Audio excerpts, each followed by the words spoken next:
రాష్ట్రంలో 42% బీసీ రిజర్వేషన్ల సాధన కోసం నిర్వహించిన తెలంగాణ బంద్కు మద్దతుగా నియోజకవర్గ కాంగ్రెస్ పార్టీ ఆధ్వర్యంలో సంగారెడ్డి కొత్త బస్టాండ్ వద్ద ఒక్కరోజు దీక్షలో తెలంగాణ పారిశ్రామిక మౌలిక సదుపాయాల సంస్థ చైర్మన్ నిర్మలా జగ్గారెడ్డి పాల్గొన్నారు.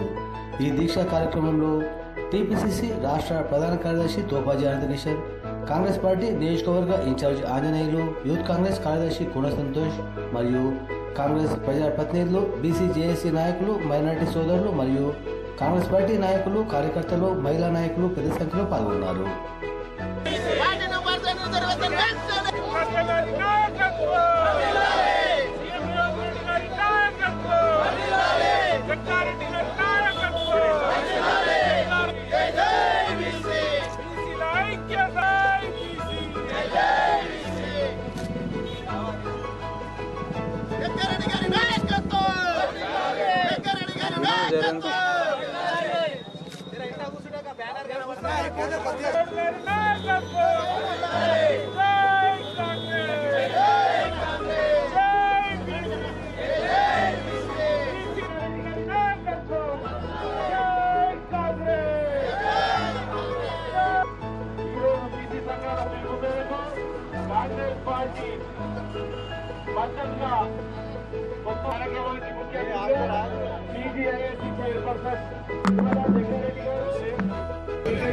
కాంగ్రెస్ పార్టీ అని సభాముఖంగా ఒకసారి తెలియజేస్తున్నారు. ఎందుకంటే 42% బీసీలకు ఇవ్వాలన్న ఆలోచన వచ్చిందే కాంగ్రెస్ పార్టీకి. వచ్చిన వెంటనే సుప్రీంకోర్టులో వాయిద్యం వేసి ఈ బిల్లును అడ్డుకోవడం జరిగింది.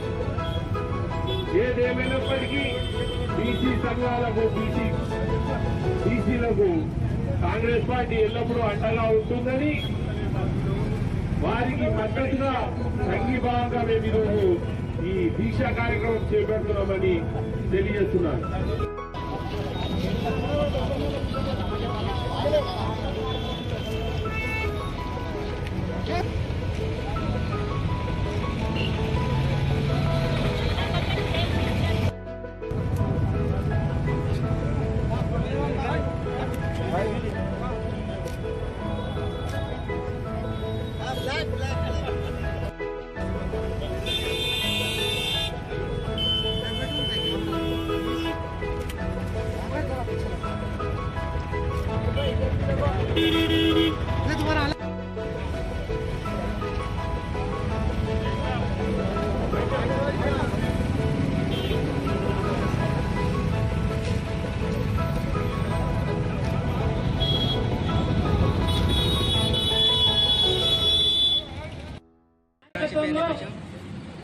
నగర అధ్యక్షుడు మరి ఈ కార్యక్రమంలో పాల్గొన్న టీడీసీ చైర్మన్ కంబలపల్లి రామరెడ్డి గారు,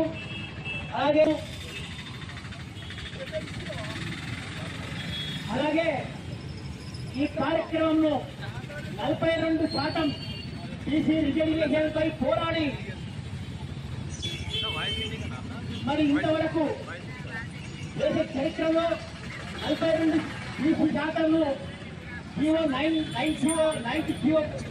తీసుకొచ్చి మీరు సుప్రీంకోర్టుకి వెళ్ళి మరి నిష్పక్ష పాఠంగా హైకోర్టులో పోరాడి మా నాయకులు, కాంగ్రెస్ నాయకులు ఈరోజు 42% రిజర్వేషన్ తీసుకోవడానికి రాష్ట్ర అసెంబ్లీ ఆమోదం పొంది ఈరోజు సుప్రీంకోర్టులో వాదిస్తున్నారు. మరి ఈ కార్యక్రమంలో మా జిల్లా మంత్రివర్యులు దామోదర్ రాజసింహ గారు, అలాగే జిల్లా ఇన్ఛార్జి మంత్రులు వివేక్ వెంకటస్వామి గారు, అలాగే మా నాయకుడు జగ్గారెడ్డి గారి నేతృత్వంలో ఈ బీసీ యొక్క పర్సెంటేజ్ పెంచాలని చెప్పి గత 6 నెలల నుంచి పోరాడి మరి ఇంతవరకు తీసుకొచ్చి ఈరోజు చట్టకృతమైన కోర్టులో మీకంతా గుర్తు సెంట్రల్ గవర్నమెంట్ లో ఏం జరుగుతుందో మీకు అందరు గుర్తు. ఈరోజు గవర్నర్ తోని రాష్ట్రపతి ఈ బిల్లు ఆమోదిస్తే నిజంగా బీసీలకు న్యాయం చేస్తే మేడెంతో మాకెంతో అనే నినాదంతో పర్సెంటేజ్ ఓడి పర్సెంటేజ్ వాడకంత బీసీలంతా బీసీలు ఓసీలు మైనార్టీలు ఎంత మైనార్టీలు నిజమైన నిజంగా మన నాయకత్వం కోసం పోరాడే బీసీలందరికీ న్యాయం చేకూరని చెప్పి రాహుల్ గాంధీ గతంలో చెప్పిన డిక్లరేషన్ గతంలో ఇచ్చిండు. కులగణన చేసుకుంటూ బీసీలకి న్యాయం చేస్తామని చెప్పి అలాగే ఎన్నో రాహుల్ గాంధీ ప్రభుత్వం రావడానికి ముందు ఇచ్చిన వాగ్దానం ప్రకారం మాట్లాడే పత్రాలు ఇచ్చిండు. ఏ రాష్ట్రం ఇవ్వకపోయినా తెలంగాణలో మొట్టమొదటి బీసీ రిజర్వేషన్ చేసి ఈరోజు రేవంత్ రెడ్డి గారి ప్రభుత్వం ఎంతో మన్నలు పొందుతున్నది. అలాగే సహకరించిన రాహుల్ గాంధీ గారు అలాగే మల్లికార్జున గారికి కృతజ్ఞత తెలుపుతూ ఈ అవకాశం ఇచ్చిన సంగారెడ్డి సంఘానికి అందరికీ నా యొక్క ధన్యవాదాలు చెప్తున్నాం. జై కాంగ్రెస్. ఈరోజు రాష్ట్ర వ్యాప్తంగా బీసీ రిజర్వేషన్ కోసం బంద్ చేయడం జరిగింది. ముఖ్యంగా ఈ 42% ఇవ్వాలని మరి మన అసెంబ్లీలో కూడా నిర్ణయం జరిగింది. మరి ఈ కార్యక్రమం ముందుకు తీసుకుపోవడానికి ముఖ్య కారకులు రాహుల్ గాంధీ గారు. మరి భారత్ జోడో యాత్ర చెప్పడం జరిగింది. 100 సంవత్సరాల కింద మరి కులగణన జరిగి ఇప్పటివరకు ఎవ్వరు చేయలేదు. మరి ముఖ్యమంత్రి అయిన రేవంత్ రెడ్డి గారికి చెప్పడం జరిగింది. తప్పకుండా రాష్ట్రంలో మరి కులగణన జరగాలి, అలాగే బీసీ కులానికి మరి న్యాయం జరిగే విధంగా చేయమని ఆదేశాల ప్రకారంగానే ఒక కమిటీ వేసి మరి కమిటీలో మన జిల్లా నాయకులు పెద్దలు గౌరవనీయులు దామోదర్ రాజనరసింహ గారు, అలాగే మన మినిస్టర్ పొన్నం ప్రభాకర్ గారు మరి ఒక కమిటీ వేసిన తర్వాత వాళ్ళు నిర్ణయం తీసుకొని మరి ఎలాంటి ఇబ్బంది లేకుండా ఎట్టి పరిస్థితుల్లో కూడా సర్వే 100% కావాలి అని చెప్పి మరి చేయడం జరిగింది. మరి అలాంటి సర్వేను ఈరోజు మరి కేంద్ర ప్రభుత్వం మరి ఈ కోర్టు ఆ కోర్టు అని మరి మాట తప్పుతూ పోవడం జరుగుతుంది. మేము ఒకటే కోరుకుంటున్నాం, తెలంగాణ రాష్ట్రంలో ఉన్న బీసీలకు ఆర్థికంగా రాజకీయంగా న్యాయం చేయమని, సామాజిక న్యాయం కావాలని అడుగుతున్నాం. కానీ ఎలాంటి ఇబ్బంది లేదు, మీ పదవులకు ఇబ్బంది లేదు, మీ రాజకీయానికి ఇబ్బంది లేకుండా న్యాయం చేయమని జరుగుతున్నాం. ఈ కార్యక్రమం చేసిన జేసీ బీసీ నాయకులందరికీ మరి కాంగ్రెస్ నాయకులందరికీ కూడా మరి స్వాగతిస్తూ ఈరోజు మా పోరాటం ఇంతటితో ఆగదు.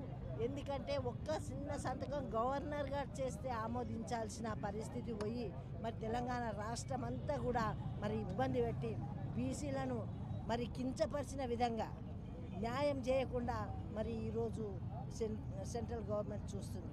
మేము ఒకటే చెప్తున్నాం, గవర్నమెంట్లు ఉంటాయా పోతాయా తర్వాత సంగతి. మేమేం అడుగుతున్నాం, మాకు ఉన్న పర్సంటేజ్ ఇవ్వమంటున్నాం. కాబట్టి అన్ని కులాలు, అన్ని జాతులు, అన్ని పార్టీలు కూడా ఏకమై ఈరోజు బంద్ పిలిపివ్వడం, ఈ పిలిపి ఒక్కరోజుదే ఆగదు, మరి వచ్చే రోజుల్లో కూడా ఉద్రిక్తంగా ఉంటుంది.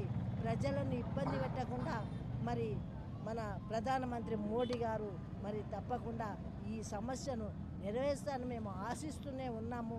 ప్రజల మధ్యలో జరిగే సమస్యను మీరు క్షుణ్ణంగా మరి నెరవేర్చాలని కోరుకుంటూ సెలవు తీసుకుంటున్నాను.